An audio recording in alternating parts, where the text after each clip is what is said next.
kan selalu kembali padamu.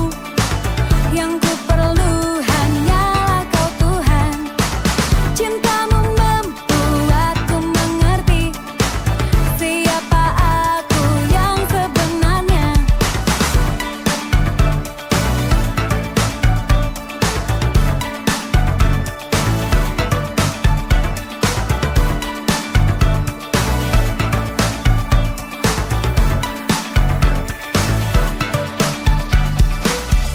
Aku kaya indahmu karena ku cerminanmu. Kau ciptakan diriku serupa gambaranmu.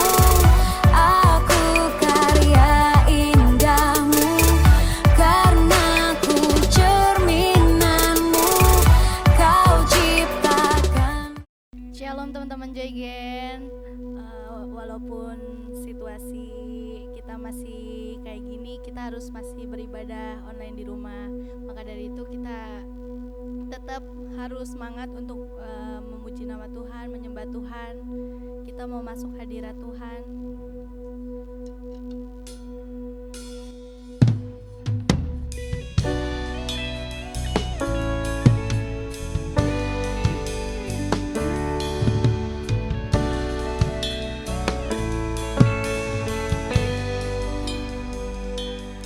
Tuhan yang selalu berkarya dalam hidupku,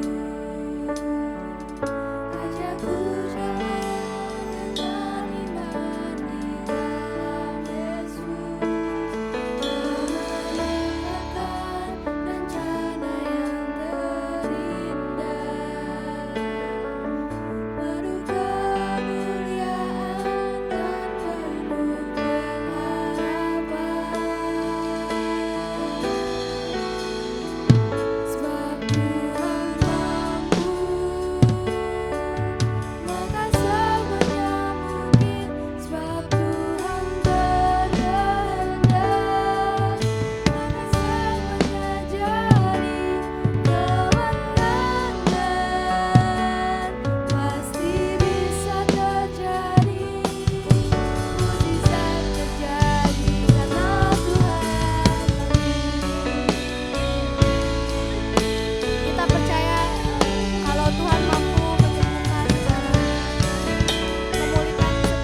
Tuhan, kami mau terus menyembah-Mu Tuhan, memuji-Mu Tuhan dengan segenap hati kami Tuhan.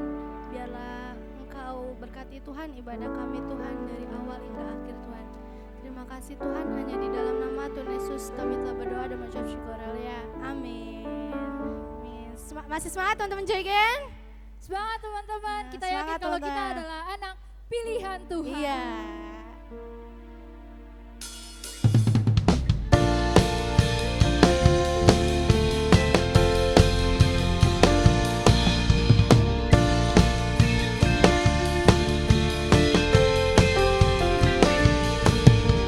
Kita dipilih untuk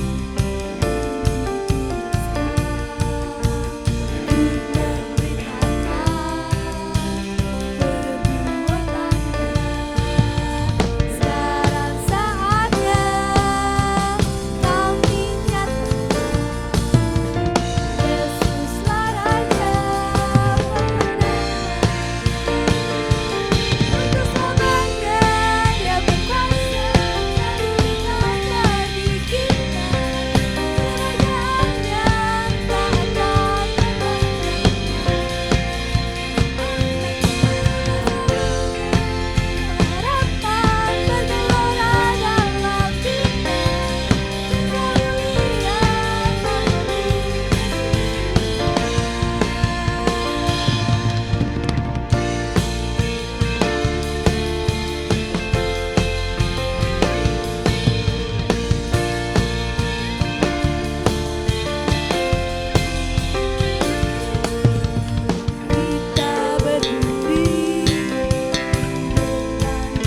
atas kehidupan kami Bapa.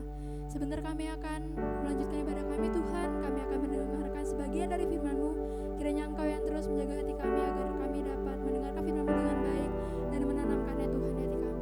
Terima kasih Bapa, hanya dalam nama Tuhan Yesus Kristus. Haleluya. Amin. Saya serahkan kepada hambanya yang memberi firman. Shalom semua anak-anak muda, teman-teman Joy Gen maupun teman-teman anak muda yang lainnya. Saya mengucap syukur pada hari ini kembali dapat sharing kepada kalian, bisa membagikan firman Tuhan pada setiap kalian. Biarlah kita sama-sama belajar mengenai firman Tuhan pada hari ini. Nah, dan pada hari ini saya akan bahas satu tema, yaitu reason from obedience, atau alasan dari ketaatan. Nah, setiap kita pasti ya kalau pengen melakukan sesuatu hal tuh pasti punya alasan gitu kan. Contohnya misalkan kalian yang bekerja gitu kan, kenapa sih kalian bekerja, alasannya apa sih? Salah satunya kan ingin mendapatkan penghasilan gitu kan, ingin mendapatkan hasil buat kalian menikmati gitu kan. Nah, begitupun tentang kalau kita berbicara tentang ketaatan, kenapa sih kita harus taat sama Tuhan Yesus? Kenapa sih kita harus taat sama orang tua kita gitu kan? Nah, kita harus punya alasan gitu kan. Ketika kita nggak punya satu alasan, teman-teman, kita akan menjadi tidak ada arahnya. Udahlah asal baik aja sama orang tua. Udahlah asal kelihatan baik aja di gereja gitu kan. Kita nggak punya satu alasan kenapa sih kita taat sama Tuhan Yesus. Dan pada hari ini saya akan bahas satu tema, itu kenapa sih alasan, kenapa sih kita harus taat. Kenapa gitu kan, alasannya apa, kita harus punya satu alasan, teman-teman. Nah, dan ketaatan itu sendiri memiliki satu arti. Suatu arti itu kepatuhan, kesetiaan maupun kesalehan, teman-teman. Dan sebelum saya lanjut membagikan firman Tuhan, saya akan ada satu ilustrasi ini, teman-teman. Salah satu ilustrasinya seperti ini. Nah, saya akan bercerita, suatu hari Gersom membelikan anjingnya yang bernama Blacky sebuah kue. Nah, yang sangat enak gitu kan. Nah, si Blacky ini sangat senang, teman-teman, menyambut si Gersom nih. Ketika dia datang gitu kan, udah senang banget si Blacky ini. Nah, lalu Gersom ini berkata dengan tegas gitu kan ke si Blacky ini, duduk gitu kan. Anjingnya duduk nurut gitu kan. Lalu si Gersom ini bilang, pinter gitu kan, bagus gitu.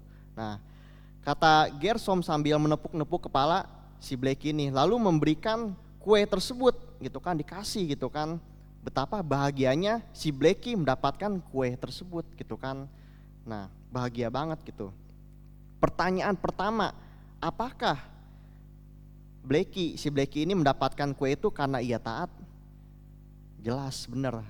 Ketika dia taat, ketika dia tadi nurut, Gersom ketika bilang duduk, dia nurut duduk. Nah, itu salah satu alasannya kenapa diberikan kue, teman-teman. Nah, kalau si Blacky ini tidak taat gitu kan, nggak nurut, misalnya dia disuruh duduk malah ngencingin Gersom gitu kan. Nah, boro-boro dikasih gitu kan, bisa diomelin gitu. Nah, tapi karena dia nurut, karena dia taat, dia diberikan gitu kan, dikasih kue. Nah, tidak mungkin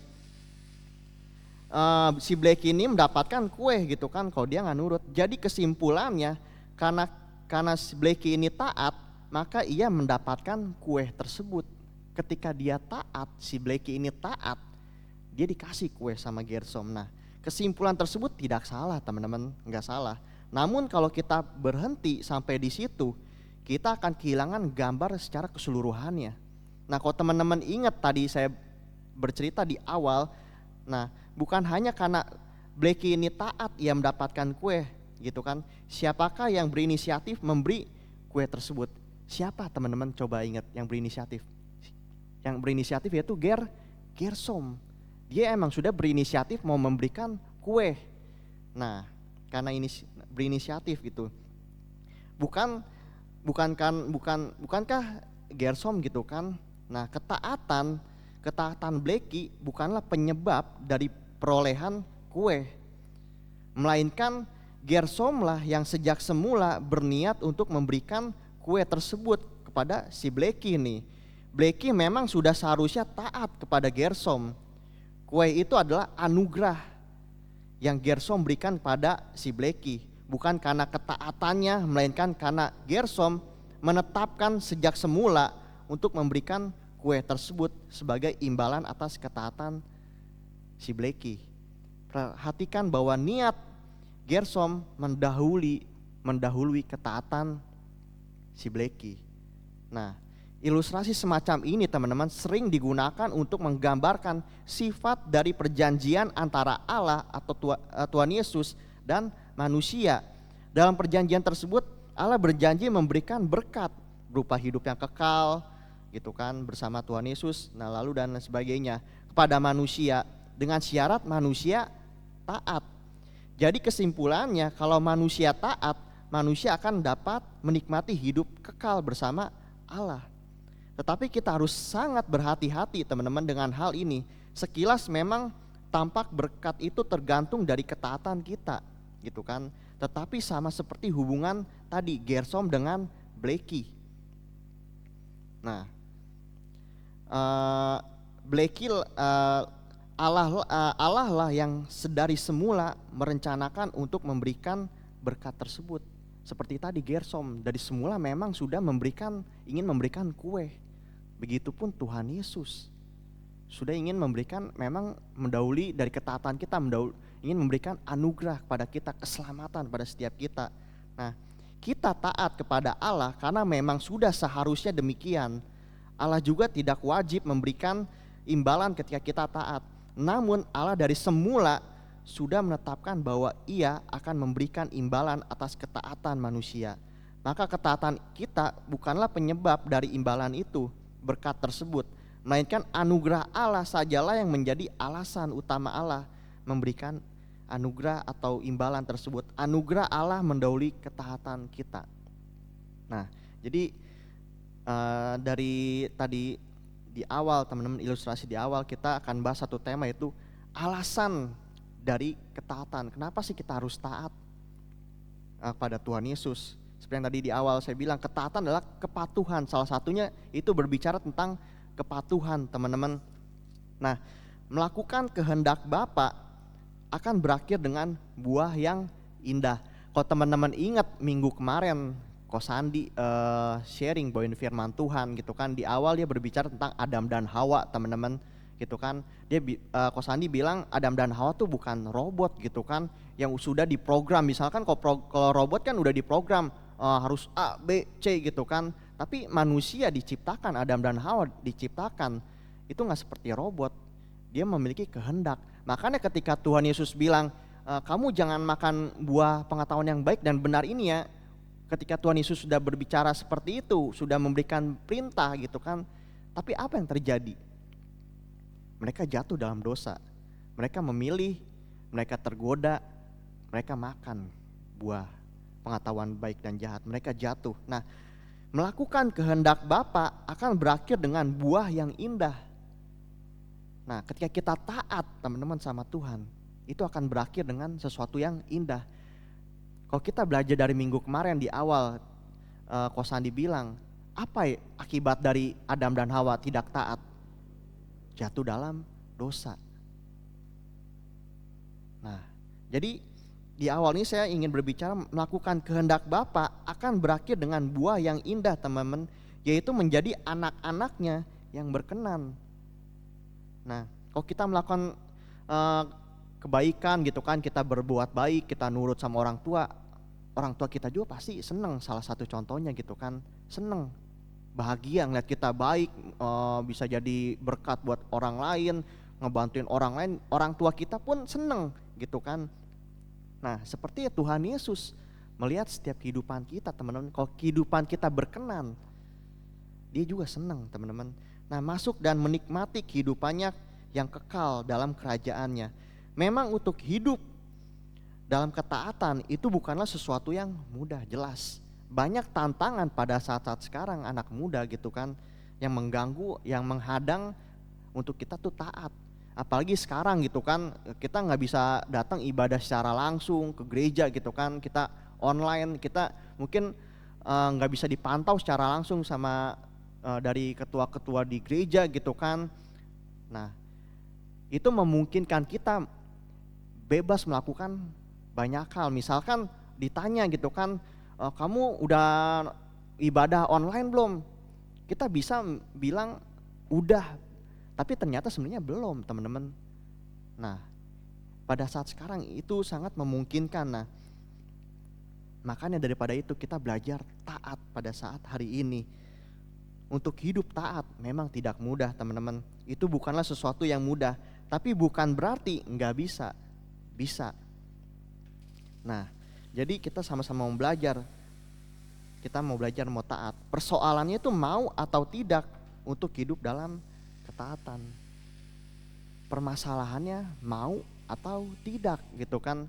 Nah, seringkali kita sulit gitu kan. Sulitnya karena nggak mau, bukannya karena nggak bisa. Nggak mau, teman-teman. Padahal bisa, tapi nggak mau. Nah, satu hal yang seringkali membuat kita gagal untuk hidup dalam ketaatan dalam hidup ini adalah karena apa yang kita lakukan selalu menuruti keinginan hati kita dan pikiran sendiri gitu kan. Nah, kita nggak nanya gitu kan, kita nggak sharing dulu sama Tuhan, kita nggak doa dulu gitu kan, nggak minta pimpinan dulu sama Tuhan. Nah, kita bisa baca di Markus 14 ayat yang ke-38. Nah, saya akan bacakan Markus 14 ayat 38, berbicara seperti ini. Berjaga-jagalah dan berdoalah supaya kamu jangan jatuh ke dalam pencobaan. Roh memang penurut, teman-teman. Nah, tetapi daging itu lemah. Roh memang penurut, tetapi daging itu lemah. Nah, salah satu hal yang seringkali membuat kita gagal dalam hidup ini, seringkali kita jatuh, kita seringkali menuruti keinginan hati kita gitu kan. Kita gak pernah nanya dulu sama Tuhan gitu kan, Tuhan baiknya seperti apa sih? Saya harusnya seperti apa gitu kan? Saya harus memilih seperti apa gitu kan? Tapi kita enggak gitu, teman-teman. Kita nurutin aja sama keinginan kita, kemauan kita, bodo amat gitu kan. Kita berdoa mah belakangan lah, nanya sama Tuhan mah nanti aja kalau udah kepepet gitu kan. Sekarang mah udah yang penting pilihan saya dulu gitu kan. Tidak seperti itu, teman-teman.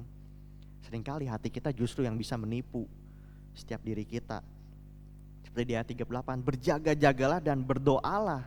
Berdoa supaya apa? Kita minta pimpinan daripada Tuhan. Bukannya sekedar berjaga, tapi berdoa. Kalau kita berbicara berdoa, pasti kan kita berdoa bersama kepada Tuhan gitu kan, bukan pada si A, si B manusia gitu kan, tapi kita berdoa sama Tuhan, kepada Tuhan Yesus.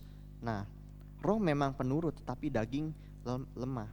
Nah, terkadang yang menjadi lucu, teman-teman, yang menjadi lucu gitu kan, yang suka menggelitik gitu, adalah saat mengalami misalkan kesusahan gitu kan, kita nggak berhasil, kita gagal dan lain sebagainya gitulah ya.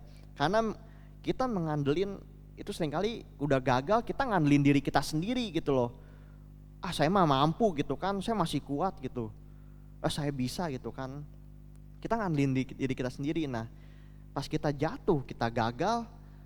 Nah, ini kita menjadi orang yang sering malah bersungut-sungut, nyalahin Tuhan Yesus gitu kan. Nah, kita bilang Tuhan yang memberikan pencobaan gitu kan. Oh, Tuhan ini nih yang bikin corona gitu kan, buat menghukum manusia. Nah, bisa kayak gitu kan. Tapi firman Tuhan berbicara seperti ini, teman-teman, di Yakobus. Nah, kita buka di Yakobus, teman-teman. Yakobus 1 ayat yang ke-13 sampai 14 saya akan bacakan. Apabila seorang dicobai, janganlah ia berkata pencobaan ini datang dari Allah. Nah, ketika kita menghadapi satu tantangan atau cobaan gitu kan, jangan pernah kita berbicara, oh ini datang dari Tuhan Yesus nih. Sebab Allah tidak dapat dicobai oleh yang jahat, dan ia sendiri tidak mencobai siapapun. Ia sendiri tidak mencobai siapapun, tetapi tiap-tiap orang dicobai oleh keinginannya sendiri, karena ia diseret dan dipikat olehnya. Nah, seringkali yang membuat kita jatuh itu bukan Tuhan Yesus, teman-teman. Ya memang bukan Tuhan Yesus, tapi keinginan kita. Tapi yang lucu seperti yang tadi saya bilang, seringkali kita nyalahin Tuhan Yesus. Ini mah karena Tuhan Yesus, ini mah Tuhan gak jaga saya, gak sertai saya. Tapi pada kenyataannya sebenarnya keinginan kita sendiri yang membuat diri kita jatuh. Nah, jadi sama-sama kita belajar, teman-teman, bahwa kita belajar harus taat. Taat apa yang Tuhan inginkan dalam setiap kehidupan kita. Mudah gak sih? Memang enggak. Tapi seperti tadi firman Tuhan bilang, berdoalah. Supaya apa? Minta hikmat daripada Tuhan, teman-teman. Nah, ada satu tokoh yang sudah sangat terkenal banget di Alkitab, itu Abraham gitu kan. Kita lihat di dalam Ibrani, teman-teman. Dalam Ibrani 11 ayat yang ke-8. Ibrani 11 ayat yang ke-8 saya akan bacakan.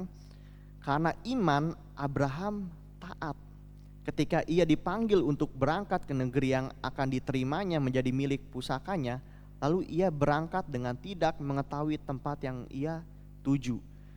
Dia disuruh sama Tuhan menuju satu tempat, ke satu daerah, dia sendiri pun enggak tahu, dia sendiri pun enggak pernah datang sama sekali. Tapi apa yang dia lakukan? Abraham taat. Dia pergi, teman-teman. Dia enggak tahu, tapi taat. Tapi kalau kita lihat jalan kehidupannya, memang tidak mudah. Dengan dia taat memang tidak mudah. Awalnya memang tidak mudah. Tuhan Yesus memberikan, nanti kamu bakal punya anak segini. Awalnya istrinya sendiri meragukan, saya kan udah tua. Abraham sendiri pun ragu-ragu gitu kan, Tuhan saya kan udah tua, mana bisa gitu kan. Tapi kalau kita lihat kehidupannya selanjutnya, pada kenyataannya apa? Dia memiliki banyak keturunan, dia bisa menjadi berkat buat banyak orang. Dia disebut Bapa orang beriman, karena iman dia taat. Mari kita belajar bahwa setiap kita harus taat. Seperti yang tadi saya bilang, melakukan kehendak Bapa akan berakhir dengan buah yang indah. Kalau kita belajar dari minggu kemarin, kok Sandi bilang, kita lihat Adam dan Hawa, apa yang dia hasilkan ketika dia enggak taat? Jatuh ke dalam dosa. Tapi ketika kita taat, kita akan mendapatkan buah yang indah, teman-teman. Nah, ketaatan pada Tuhan adalah bukti yang mengasihi, bahwa bukti kita mengasihinya, karena ketaatan adalah bahasa kasih kepada Tuhan, teman-teman. Nah, ada satu tokoh lagi. Kita buka dalam Kejadian 26.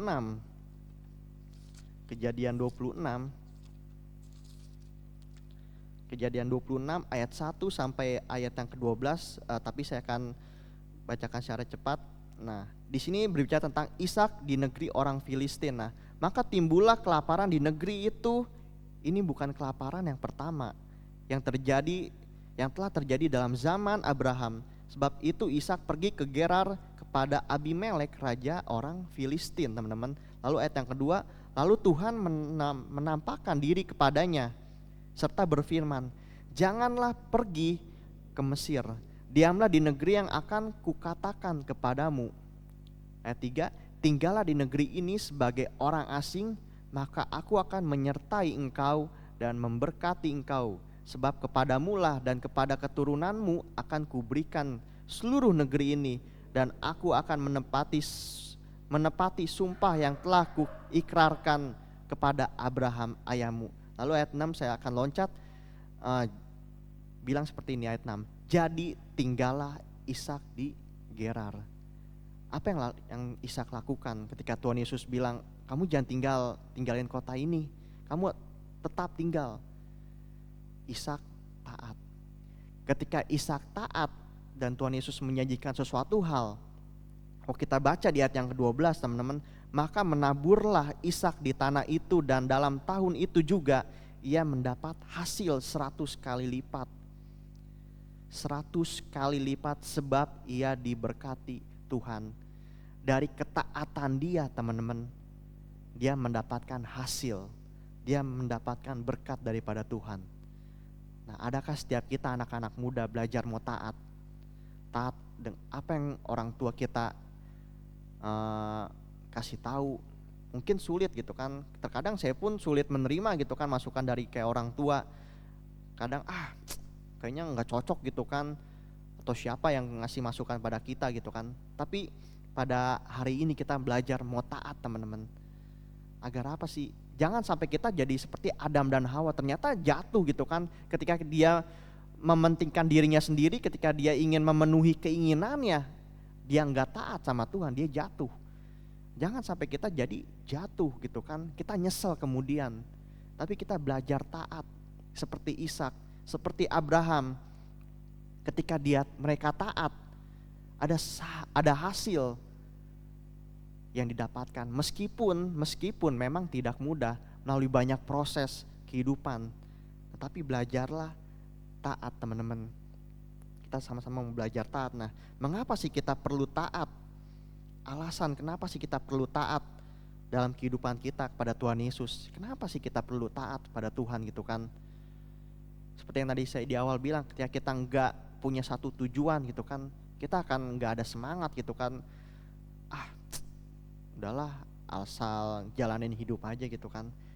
Udahlah nggak apa-apa, mana Tuhan Yesus juga nggak datang-datang gitu kan. Tuhan Yesus juga, saya hidupnya aja nggak gimana-gimana, nggak ditegur, saya ngerasa baik-baik aja. Nah, tapi di tengah-tengah kondisi seperti itu justru kita harus belajar mau taat teman-teman.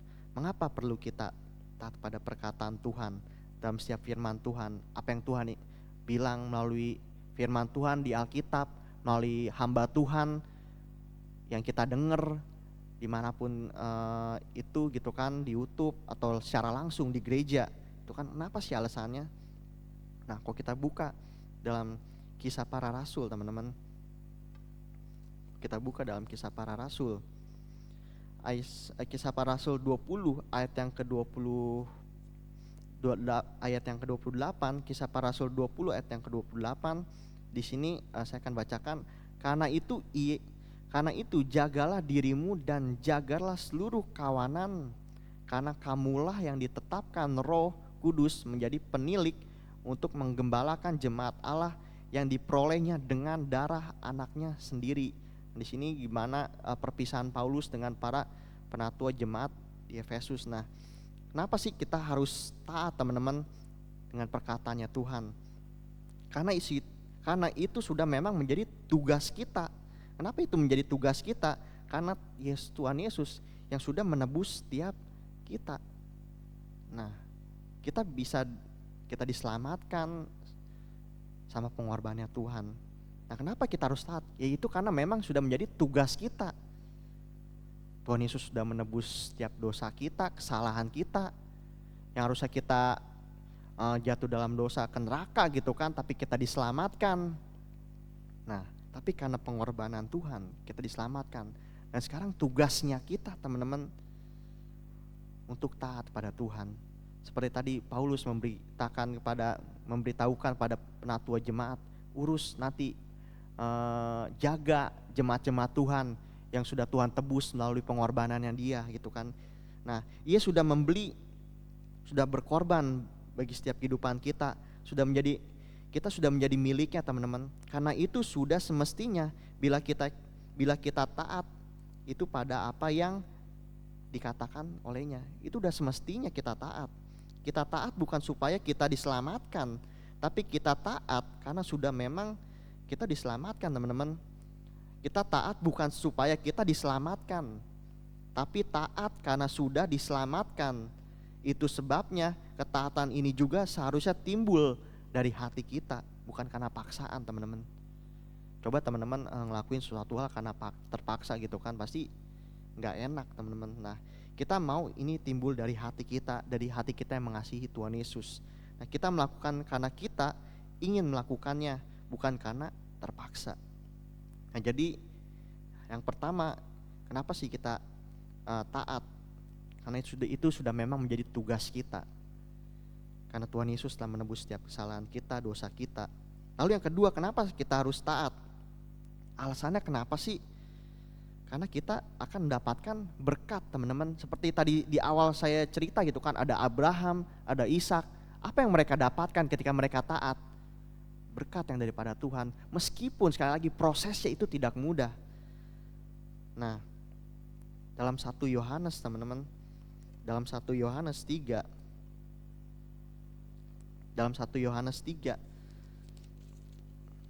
ya ayat yang ke-22, 1 Yohanes 3 ayat yang ke-22 saya akan bacakan. Dan apa saja yang kita minta, kita memperolehnya daripadanya, karena kita menuruti segala perintahnya dan berbuat apa yang berkenan kepadanya. Nah, mendapatkan berkat, sekali lagi kalau kita taat, kita akan mendapatkan berkat. Dan apa saja yang kita minta, kita memperolehnya daripadanya, karena kita menuruti segala perintahnya dan berbuat yang berkenan. Sekali lagi, mungkin bisa digarisbawahi, yang berkenan. Apa yang kita lakukan dalam kehidupan kita? Apakah kita melakukan suatu hal yang berkenan enggak? Atau kita justru melakukan yang tidak berkenan di hadapan Tuhan? Nah, jadi jangan nyalahin Tuhan, jangan membuat kita justru kecewa sama Tuhan. Kok Tuhan saya nggak diberkati, atau Tuhan kok saya kayak gini sih? Apa sih yang kita lakukan dalam kehidupan kita, teman-teman? Apakah kita melakukan suatu hal yang berkenan atau tidak? Nah, berkat tertinggi dan terbesar yang sudah kita dapatkan jelas itu tadi, seperti yang tadi saya bilang, itu keselamatan. Nah, tapi kalau kita berbicara berkat, teman-teman, bukan berbicara tentang uang gitu kan, tapi kalau kita diberikan kesehatan, sukacita, itu juga berkat yang daripada Tuhan, teman-teman. Nah, dan itu bukan karena ketaatan kita gitu kan. Apakah itu secara jasmani atau rohani? Apakah itu berkat di kehidupan saat ini atau masa depan, atau berkat di kehidupan kekal nanti gitu kan? Itu semua juga adalah berkat yang akan diperoleh setiap kita yang mau hidup taat dan setia. Kehidupan kita di saat sekarang, di saat nanti bersama Tuhan, kehidupan kekal, itu semua berkat yang daripada Tuhan, teman-teman. Lalu yang ketiga, yang terakhir, kenapa kita harus taat? Alasan kita kenapa sih kita harus taat? Karena kita mengasihi Tuhan Yesus. Nah, jelas teman-teman, kenapa kita harus taat? Karena kita mengasihi Tuhan Yesus. Dalam Yohanes, teman-teman, Yohanes 14 ayat yang ke-15 saya akan bacakan. Jikalau kamu mengasihi aku, kamu akan menuruti segala perintah aku, perintah Tuhan. Pertanyaannya, apakah kita mengasihi Tuhan Yesus? Atau kita lebih mengasihi hal-hal yang lain, teman-teman? Nah, jelas kalau kita mengasihi Tuhan Yesus, kita tahu apa yang perlu kita lakukan. Berkat akan diterima oleh mereka yang taat, tapi berkat tidak seharusnya menjadi motivasi, teman-teman. Motivasi utama kita dalam mengikuti Tuhan Yesus. Yang harus jadi motivasi kita yaitu karena kasih, karena kita mengasihi Tuhan. Kita akan berat mengikut Tuhan Yesus kalau kita gak mengasihi Tuhan, teman-teman. Kita taat karena kita mengasihi Dia yang sudah terlebih dahulu mengasihi kita. Kita taat sebagai wujud ucapan syukur kita kepada Tuhan Yesus. Kita taat karena ingin menyenangkannya, bukan saya taat supaya nanti dapat motor gitu kan. Saya akan taat supaya saya dapat nanti pekerjaan yang lebih besar lagi. Bukan, teman-teman. Tapi kita taat pada Tuhan karena kita mengasihi Tuhan Yesus. Hanya orang yang taat pada perintah-perintahnya yang berhak menyebut dirinya benar-benar mengasihi Tuhan. Ketaatan dapat kita lakukan bukan karena kekuatan kita sendiri, melainkan melalui Roh Kudus juga yang telah membantu kita, yang ada di dalam kita, yang memberikan kemampuan untuk melakukan semuanya itu. Jadi pada hari ini, teman-teman, kita sama-sama belajar alasan kita kenapa sih kita taat pada Tuhan Yesus. Mengapa gitu kan? Kenapa kita harus taat? Semoga teman-teman kita bisa sama-sama belajar, kita bisa lebih taat lagi pada Tuhan, kepada orang tua kita di kehidupan ini, gitu kan. Meskipun kepada pemimpin kita, Meskipun mungkin sulit teman-teman, gak mudah melalui proses tersebut kita taat. Tapi sama-sama kita mau belajar merendahkan setiap hati kita, diri kita belajar mau taat untuk menjadi pribadi yang lebih baik lagi. Sekian firman Tuhan pada hari ini. Saya ucapkan terima kasih. Saya akan tutup dalam doa. Terima kasih Tuhan Yesus buat hari ini. Hamba-Mu telah selesai berbicara. Kami ucap syukur, ajar kami untuk menjadi pribadi-pribadi yang lebih taat lagi Tuhan. Kami ucap syukur buat setiap kebaikan-Mu, penyertaan-Mu Tuhan. Di tengah kondisi seperti apapun, Engkau selalu teramat baik dalam kehidupan kami Tuhan Yesus. Kami taruh segala doa kami ke dalam tangan-Mu Tuhan, hidup kami ke dalam tangan-Mu Tuhan. Dalam nama Tuhan Yesus kami berdoa, haleluya, amin. Halo teman-teman Joygen, dimanapun kalian berada, kiranya kalian tetap dalam keadaan yang sehat dan baik-baik aja ya. Nah, walaupun kalian di rumah aja, tapi kalian harus tetap semangat dan juga jaga hubungan kalian sama Tuhan. Oke, di sini saya mau bawain pengumuman, kalian harap perhatikan baik-baik ya. Yang pertama adalah bagi teman-teman yang mau memberi, kalian bisa membeli melalui rekening Joygen yang nanti akan ditampilkan ya. Jadi walaupun kalian di rumah aja, kalian tetap bisa memberi untuk pekerjaan Tuhan. Nah, yang kedua adalah live sharing yang akan diadakan setiap hari Kamis jam 7 malam melalui aplikasi Zoom. Pastikan kalian sudah download aplikasinya ya, dan nantikan terus infonya melalui WhatsApp Joygen. Dan yang ketiga adalah kalian harus tetap jaga kesehatan, tetap patuhi aturan pemerintah, dan juga jaga daya tahan tubuh kalian dengan makanan yang bergizi. Sekian informasi yang bisa disampaikan. Sampai ketemu di ibadah Joygen selanjutnya. Tuhan Yesus memberkati.